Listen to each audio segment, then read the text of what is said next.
Now, these were some of the pictures and some of the images. This is the technology that I was talking about. It's called SPECT imaging. It's single photon emission computer tomography. You all know about X-rays. You all know about CT scans. You all know about MRIs.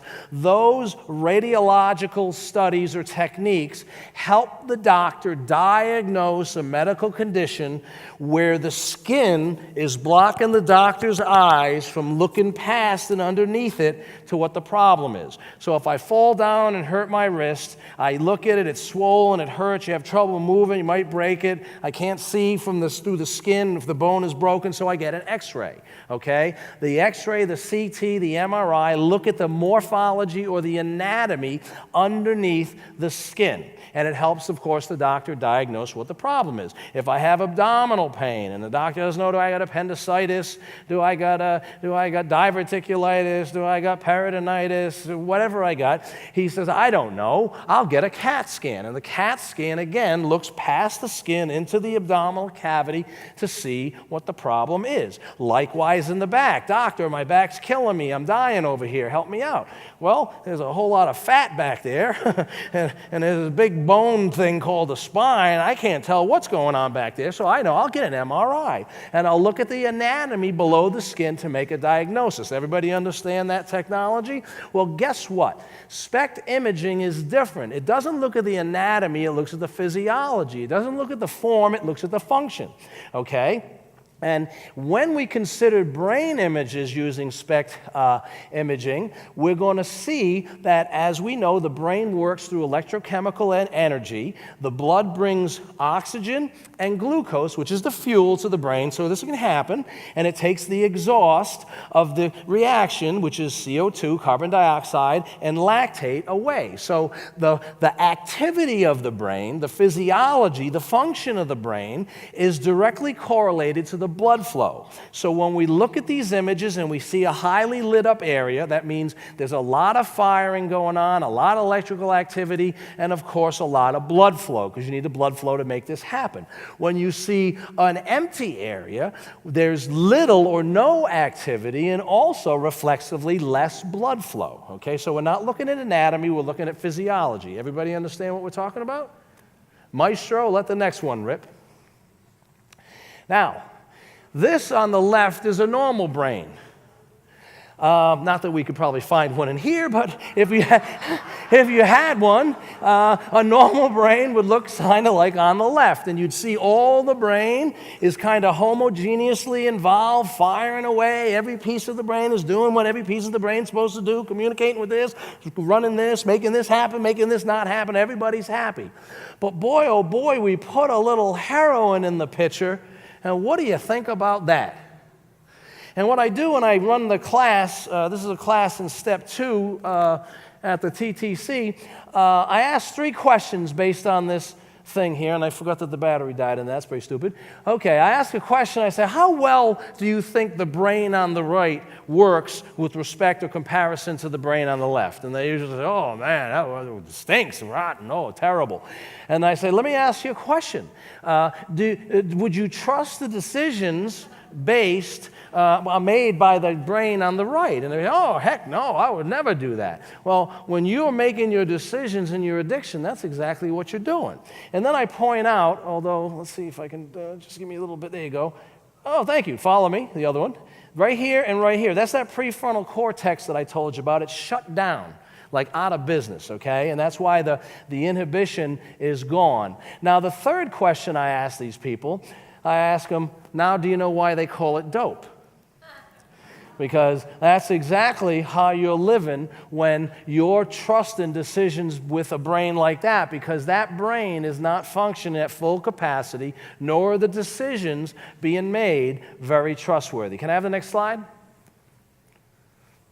Okay, I threw this in here just to show you, because there's a lot of people that say methadone is a treatment for heroin abuse or heroin addiction. Well, guess what? Methadone, a Suboxone, or any ON is an opiate, and the opiates affect the brain in this way. And if you've ever been to a methadone clinic, you see the zombie shuffle. Someone's walking along like this, They take the methadone, and that's how they go back, and it's because all this area, especially in the cortex, is shut down. That's why you have the zombie-like faces of someone who's on such high doses of methadone. And again, the prefrontal cortex out to lunch. Next slide, please. Now, alcohol, guess what? Same thing. Cocaine. You know why people start looking out the window every 5 seconds when people are exactly, there you go. They're watching for the tree police, the paranoia and all that stuff starts to come in, and it's because the brain isn't functioning on all 12 cylinders, so to speak. And guess what? You team that up with sleep deprivation, and it's easy to see where reality starts to become far and fleeting. Now, I usually at this place in the talk or in the class over at the center, I usually start getting questions like, how long does this thing last? Is this permanent? Well, the answer to that question is depends, okay? If you keep on doing it, guess what? It can last a good long time. But let's just say for argument purposes, you were to stop today. Well, these changes in the brain are not just for acute intoxication. In fact, they residually remain for approximately, get this, 1 year after one stops using mood-altering substances, okay? And interestingly enough, in the fellowship of AA and NA and any other A, they recommend what period of time of recovery between now and the time you start making major decisions. 1 year. What a coincidence, huh? And see, the brain or the liver or any organ for that matter, you can kind of think about it as an elastic. You can put a pummeling. You could stretch that elastic on the liver or on the brain, and if you stop, the body is an incredibly, miraculously made thing. We're fearfully and wonderfully made, and God, knew that we were going to do stupid stuff, so He allowed us to be built in with some resiliency. You know what I'm talking about? And so you could stretch that liver. You could get your liver function tests, and the enzymes are like 1,000. My God, You could pummel the brain, boom, boom, boom. But if you stop drinking, it can, like an elastic, stretch back. And this can go on for a while. You stretch it, and it stretches back. And you can stretch it like an elastic, and it stretches back. But guess what? You can put so much booze on a liver that when you stretch it for that final last time, instead of stretching back, it snaps. Okay? And when it snaps, what do they call it? Cirrhosis, okay? And is cirrhosis a good thing or a bad thing? It's a bad thing. Why do you think they call it a liver? Because you need it to live, okay? And it's the same thing with the brain. You could stretch that thing and take a pummeling, and one day the brain, instead of stretching back, coming back to normal, finally, boom, it snaps, out to lunch, permanent vacation. What do they call that when you permanently pummel your brain into oblivion with alcohol? Wet brain. Well, that's what the layman's term is, wet brain, and you're accurate, but the medical term is Wernicke-Korsakoff syndrome, okay? That's just for the trivia, if you want to fill that in. But you could pummel this brain, you could pummel the liver, and it could be pummeled to the point of never coming back. And I make this kind of point at the center that I'm sure that you drank and drugged, you partied with some people whose ticket are punched, whose lights are on, but no one's home, and they all start nodding, and you can start to see that they're looking at these pictures with a little bit of a different interest. Can I have the next slide, please? Amphetamine, and you probably are getting this, all mood-altering substances do this to the brain, okay? It disrupts the normal function. The huffing it, the inhalants that people use, if they use the hydrocarbons, these things, not only do they mess up the function of the brain, they actually start dissolving the Schwann cell covering, okay, the lipid layers that insulate the nerves, and they start to actually, it's like if some insect were in and eaten the wires that were, the wires that connected these lights to the electrical source, and all of a sudden, the light wouldn't get any electricity. And that's exactly what happens when you start huffing this stuff. It starts starts dissolving the covering over the nerve. So that starts not only screwing up the function, but also the anatomy. That's pretty dangerous too. Methamphetamines, some of you dealt with patients like that. Again, that's another one that you put the brain changes with sleep deprivation, and that can lead to some very bizarre psychotic behavior. In fact, they can have varying lengths of break from reality and some psychosis. Can I have the next slide, please? And I guess they legalized this stuff, so I should probably take that slide off. But as you can guess, marijuana does the same thing, and it kind of interesting, almost like a skull and a crossbones picture there. And if we continue, in my opinion, to legalize and let this stuff go, marijuana, we're going to find marijuana is actually going to be, just as we know it is, a gateway drug. And we're going to see that marijuana is going to increase other addictions, whether it's pills, opiates or benzos, alcohol, a whole lot of problems based on marijuana use, especially if it got legalized throughout the whole country, and then our kids in the school, addiction would start to get, as it has been, younger and younger and younger, and all sorts of problems. So just keep that in mind. Marijuana is not a safe drug. And again, these pictures, this new science, this new technology is showing that these drugs, even though you may consider, and I'm not going to argue about it, whether it's true or not, marijuana is innocuous, it's harmless, it's no big deal, it's natural, it's organic, but you know what? It causes change in brain function. You can see the science telling you that. So that will impair the judgment. Again, the prefrontal cortex out to lunch, so the inhibition gone, the likelihood of doing crazy stuff is going to go up, and people are going to get hurt. Let me have the next slide, please. I got 8 minutes. I'm doing well.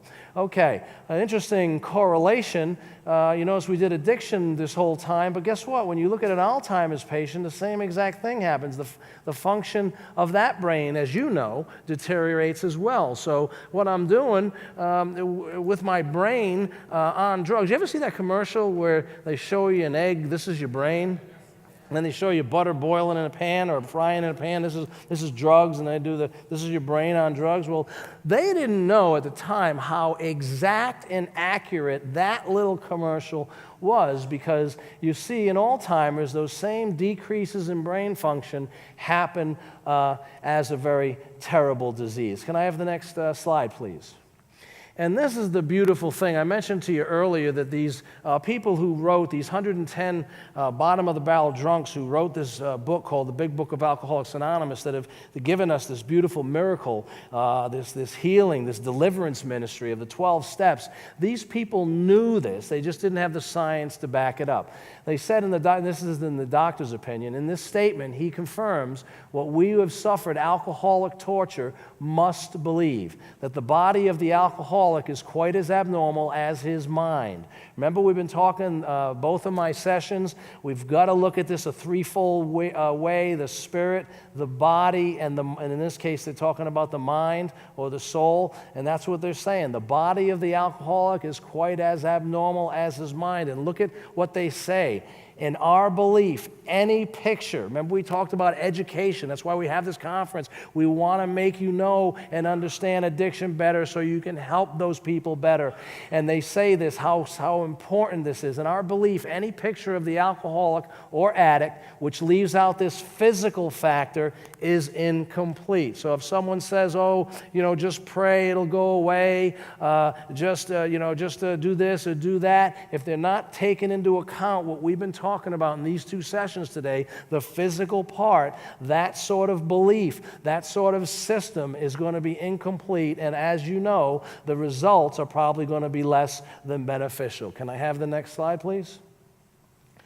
All right, so hopefully in these two sections you learned a couple of things. One, that it's very advantageous to look at addiction and the treatment of addiction through this three-tiered model. Now, whether you prefer mind, body, and spirit, or spirit, soul, and body, I really don't care about that. You can split hairs about that all day. That's not the important nature of this education. It's to understand that if you're going to be more effective in treating addiction, you have to have a system, you have to have colleagues, you have to have resources to address all three legs of the stool. Okay, you ever see a two-stool two-legged stool, they don't stand up very well. You have to have 3 legs to make a stool, at least 3 legs to make it stand up. And any sort of understanding that doesn't take this into consideration is going to have some challenges. And hopefully you're motivated by this science that's come up the pike to start understanding this, and maybe you can even share some of this information with your clients as you try to help them.